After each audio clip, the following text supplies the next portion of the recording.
I wrote about one of the first times people tried to mess with the Ron Paul movement.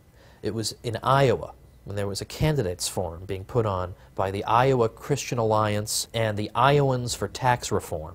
They didn't want to let Ron Paul participate. They let Tommy Thompson participate. They invited, at the last minute, they invited Jim Gilmore, who is not Pink Floyd's guitarist, by the way. No one even knows who Jim Gilmore is. Ron Paul's been long said to be the taxpayer's best friend. I don't think he's ever voted to increase taxes once, because he doesn't think there should be any, no income tax in particular. You know, it would be like not inviting Batman to your convention against the Riddler. You know, how could you not invite Ron Paul to this? When Ron Paul was excluded, we were like, well, what do we want to do? And we started talking, and we were like, well, let's hold a rally outside, and everybody was talking about just going up there and protesting. So the Ron Paul people decided they were going to have their own event in the next room.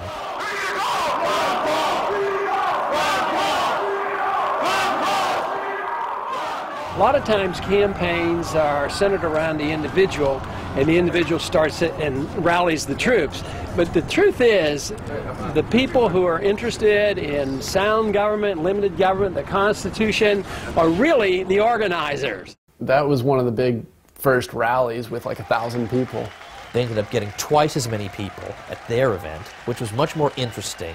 There was no propaganda in it. It was all real information. We now live in an age, now for a good many years, way too many years, that the federal government owns all our income and we're permitted to keep a certain percentage. That is the terrible notion of the personal income tax, which we should get rid of. And here's Ron Paul, by the way. You know, he wants to abolish the IRS and replace it with nothing. Well, yeah, I can understand why you wouldn't want to have him at your candidates forum. The only way for this to work is grassroots support. It's spontaneous. I've been involved in startups before. My background is starting a hospital software company, so you understand the power of organization. But what I hadn't really experienced in my life was the power of spontaneous order, where people see a shared vision. They come from all different political philosophies, all different life experiences, but there's a shared vision of what it means to be Americans and to have a country that follows the rules. And things just started coming together.